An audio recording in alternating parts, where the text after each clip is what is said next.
Today I would like to talk about different categories of teachers. How do we arrive to being a teacher? The true teacher never wants to teach. The true healer never wants to heal. And the true preacher, or the one who lives the truth, never wants to preach. It is very fundamental to understand it because true teachers are emanations of knowledge. They don't need to fit in the frame of what everyone expects them to be. They don't need to be anything for the world because they've embraced the world, their own nature within themselves. They transform this nature and they've become the emanation of higher frequency. Once they become the emanation of higher frequency, they are not teaching by will. They are the emanation of teaching. Their presence, their words have impact on the projected reality, on the collective consciousness. True teachers cannot choose to be teachers because it is the higher frequency within themselves that has been activated, that has been cultivated, and that has transformed their physical appearance, their physical vehicle, into the mode of that higher frequency emanation that becomes natural teaching, natural emanation that produces the effect of transformation for the collective. They are not someone who chooses because they will, because they feel corrupt within and wish to be special, wish to be acknowledged by the projected reality, or want to show themselves and be acknowledged for what they've learned or achieved in a limited sense. True teachers are unlimited. They don't have limitation because they never assume the teaching position. They progress, they evolve continuously because they're constantly in a mode of a constant student, of a constant adept of reality. The projection itself is their teacher. The projection itself is their reflection of who they truly are. Their own perception is the mirror that allows them to understand their own corruption, dissolve this corruption, refine this corruption, and progress further. They are the vessels of humility.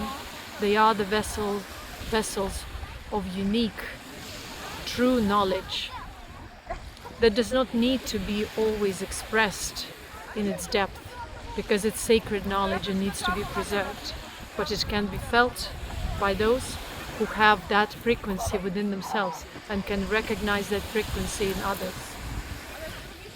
So the learning and teaching always happens by frequency, the frequency that you emanate as a soul in your wholesome state or wholesome being, that which is beyond your corruption. Yet at this point of time, whoever has been chosen to be a true teacher, which are very, very few, they cannot fit in the box of what the society accepts for being a teacher, being an example, because they represent higher morale, the morale of the higher being, not the morale of the society or religion or spiritual understanding of the collective self within the current yuga, which is Kali Yuga. So these kind of teachers can rarely be found or recognized for who they truly are. And people who come to learn from them may not always be capable of learning because they do not represent that frequency. And even if they do have that ability to tap to that frequency, even to 1%, they might not be able or willing to cultivate that frequency within themselves for a long time, or they will be able to cultivate it only for a while. They will be able to progress only to a certain degree in one lifetime, in one incarnation. So it's the same as when you come to an ocean. You cannot be the ocean. You can admire the ocean. You can meditate by the ocean. but you cannot be that ocean. You cannot become that ocean. Because at this point of time, you're in a human body. And it's a big teaching for us. A tree cannot be an ocean. A sea cannot be an ocean. It's a matter of perspective. The sky cannot be the sun or stars. And so we have to embrace our nature in order to evolve. But even when we evolve, it's not that everyone is to be a teacher, because a teacher is the vessel of purity, is the vessel of humility. And because of this purity and humility, which means purity is, in other words, cultivation of that higher frequency, they can, besides their own personal nature or corruption, they still prevail in that higher frequency, and thus they can preserve knowledge and can pass it on to someone else. They can find another vehicle in such a way that this knowledge cannot be lost, and that the lineage remains alive. Because the lineage can be alive only when that knowledge is alive through another living being, in a living vehicle, not otherwise. Bookish knowledge is partially dead unless it has been produced or written by someone who emanates the living consciousness.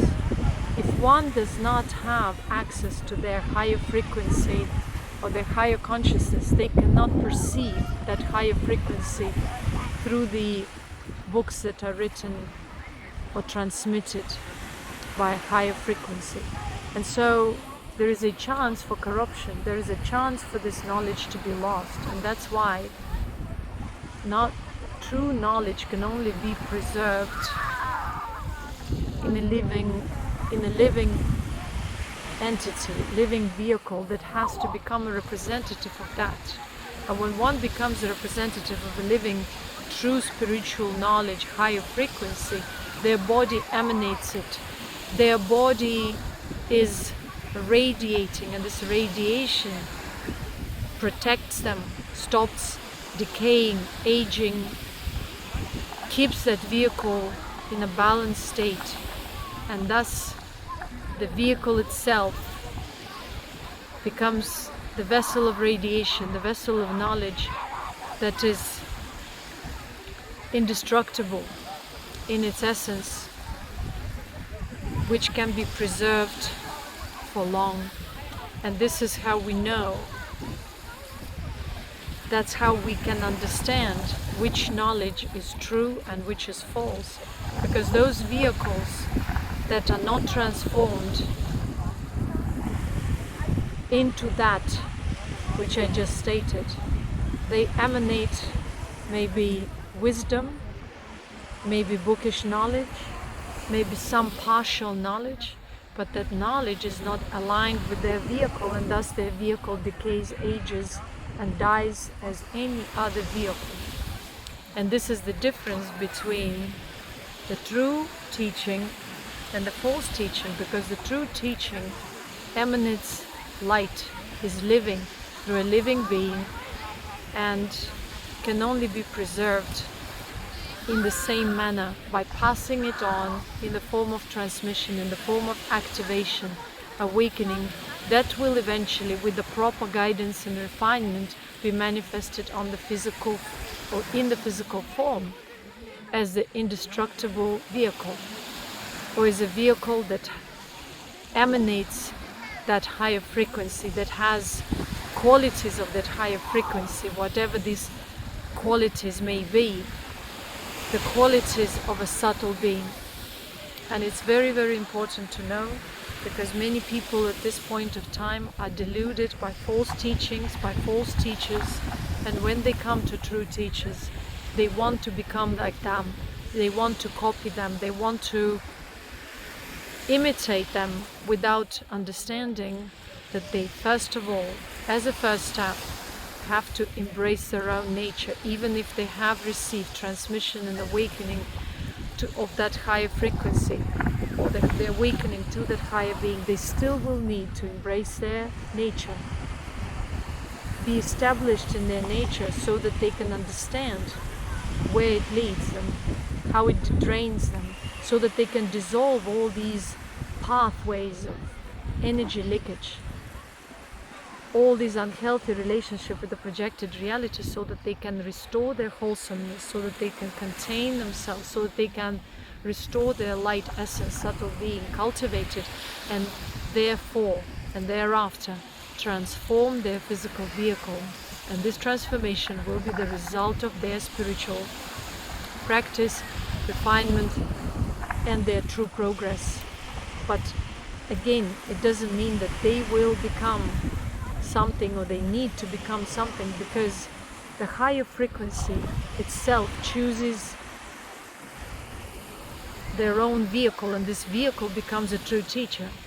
And the true teacher does not need recognition, does not need public validation, does not need to be acknowledged for being a teacher, because they already know who they are.